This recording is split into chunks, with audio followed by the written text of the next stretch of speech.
webinar, I've managed to find some more of the Percy the Park Keeper Nick Butterworth stories. So I thought we'd use one for our reading and then we'll have another one for just a story time today, if that's okay. So the one that I've chosen for our reading is called The Fox's Hiccups. Now I'm just going to ask you some questions. It might link to English, it might be some comprehension questions, so some retrieval questions. Just have a go for me, okay? So, The Fox's Hiccups by Nick Butterworth. Let's have a look. The first stars were beginning to show in the sky as Percy the Park Keeper made his way home to his hut in the park. He had been working hard all day and he was tired and hungry. Now he was looking forward to his supper and a good rest. As Percy plodded on, he saw his friend the fox coming up the path towards him. The fox was on his way home too. "Good night," said Percy as they passed each other. "Good night, Percy," answered the fox. The fox had hiccups. How do we know that it's night time? How can we tell that it's getting to night time? Other than the fact Percy's had a hard day at work, we knew that. We had a look here. We read that. Have a look at the sky for me. We also know that it might be night time because Percy said good night to the fox. He's had a long day. But look at the sky. What can you see in the sky?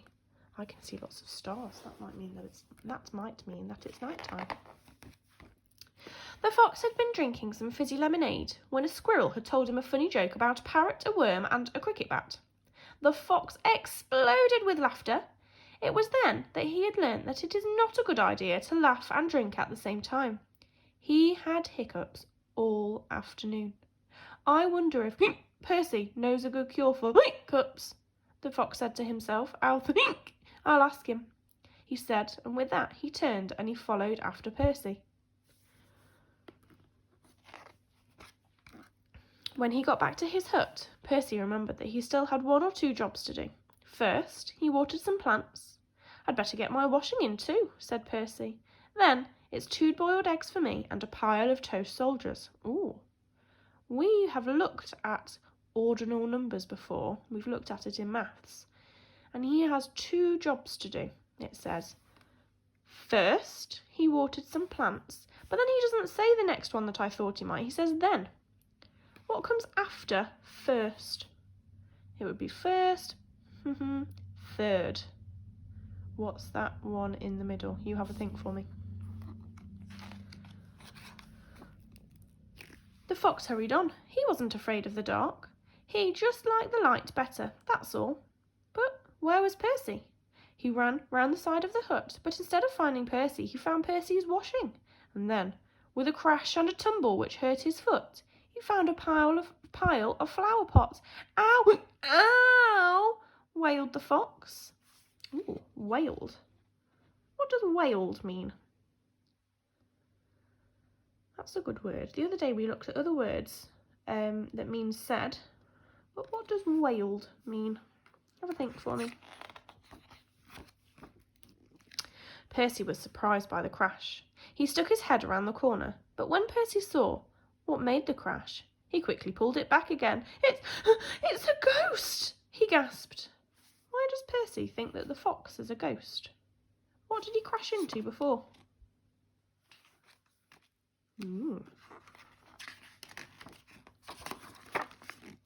Percy had never met a ghost before.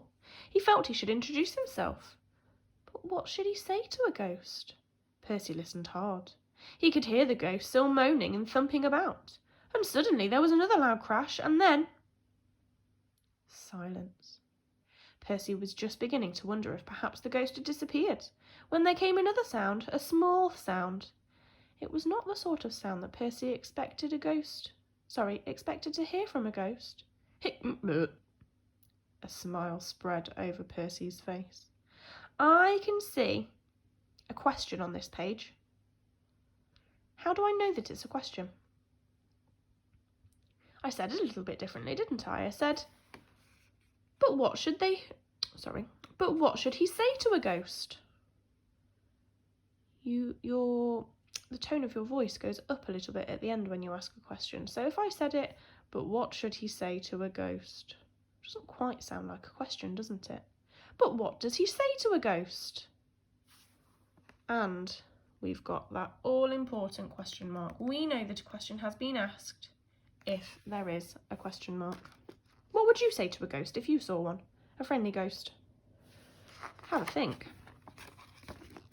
Percy poked his head around the corner again, and this time what he saw made him roar with laughter. "Do you need any help, Mr. Ghost?" said Percy, still laughing. "Yes, please," came a muffled reply from inside the barrel. "Could you possibly turn me the right way up?" Percy helped the fox back to his feet. "You gave me quite a shock," said Percy. "I gave myself one," said the fox, "but it seems to have cured my hiccups." Ooh. Why do you think a shock has made the fox cure his hiccups? I wonder.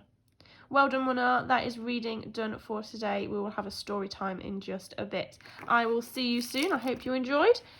See you later. Bye.